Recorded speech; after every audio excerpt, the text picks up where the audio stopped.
Hello, Cody Gregory here. We are going to unravel the mysteries of nail fit and how to accomplish it.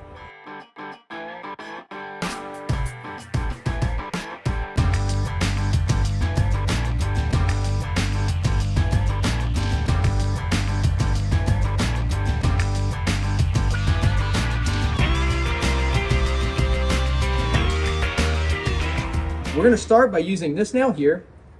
I'm going to come in and I'm going to color it black. I can set my calipers. This is set up for 5/16, which is 312 thousandths. I'm going to go ahead and remove 50 thousandths off of that.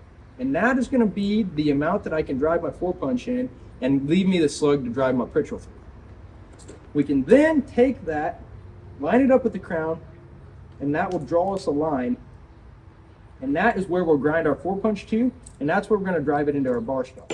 A tool is very, very useful for doing your nail fit is a lead billet. Lead is an incredible tool for teaching you to forge because every hammer blow shows up and it's really fast and easy to work with. Don't want to lick it. I never had lead paint as a kid, but I had lead bar stock. See how that turned out. I'm going to take this and I'm going to set down the end.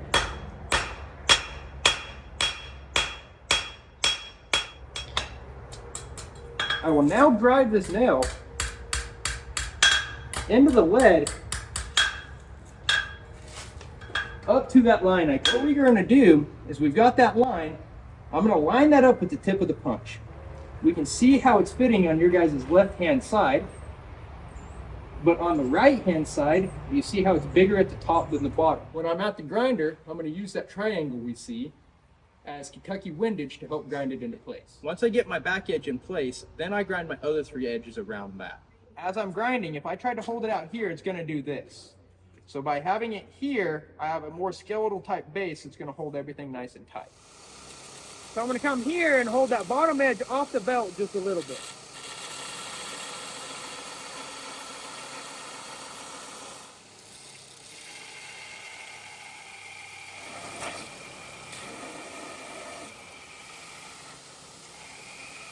Now we just have to make sure our tip is just the right size.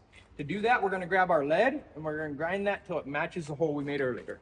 So you can see whenever I set it in the hole, I don't have a gap on either profile. With a Pritchel, what we're looking for is a nice, long, even taper.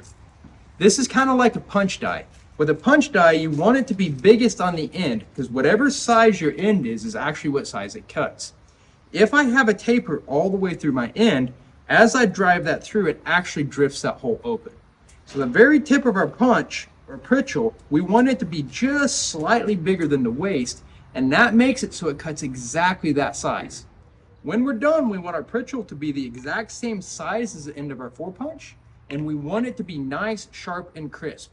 To do that, I come in, hit with the round side of my hammer, that starts to fill my corner in. If we look at the arc of the anvil, you can see how it starts to have a crown right here. If I always maintain my tip just past that crown, that's how I will create that fist. And I'm going to hit with the toe of my hammer, and I'm going to pull back so that tip is just beyond that crown. I'm going to work it at 180 degrees, not the temperature, but the angle. So I'm going to work one side, flip it over 180 degrees.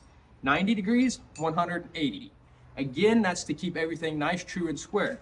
I'll have a few heats just to get those corners filled in because this poor Pritchel has been abused. Genghis Khan has been around it for too much, has abused this poor thing.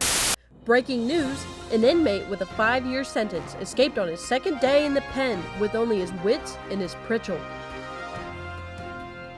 Cody Gregory Khan was last seen wearing the prison-sanctioned tighty-whities and running from police with only a broken Pritchel as a weapon. Authorities say to lock up your tools for at least 78 hours. So we're going to really clean that up, create that fist, and then the last thing that I'm going to do is I'll come in, while I have my last heat, I'm going to hit it and turn my Pritchel, and I might hit it twice, but no more than. That's to create a perfectly flat surface. Then I'll take a sharp edge, a lathe bit works best, and I'll come in there, there, and there, and that really allows you to get your tolerances tight.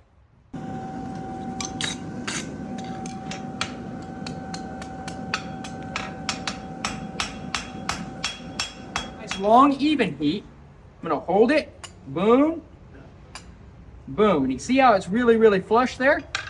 I'll check it one more time. I really like my size. And now I can come in here, there, there, there, and that really defines my corners. And if I have one side that's just a little bit wide, I can give it a couple more passes. It is not a file, it's just a corner to kind of shear that down. We can check that two ways. We can come right up against tip to tip. I prefer to come here. I'll check it there, and I'll check it there. Again, look at this Pritchel. You got to make sure after you sharpen it, use your finest asbestos hands because they get a little bit spicy. We can see how it has a nice long even taper, and then at the end it swells, again creating that fist. If I grind that, I never get that in unless I grind all the way back. That's why I choose to forge end coat to sharpen my Pritchels. I want to do everything just like I would when I'm forging. So I'll take care of my crawl guys, I'll flatten it, I'll repunch it, and this is still a little bit spicy, and I'll Pritchel that, and then we'll let this air cool. Drop that in, we look around it, you can see how we don't have a gap anywhere around that nail. We can flatten it. With the lead, you want to be pretty light with that. And we got our nail fit.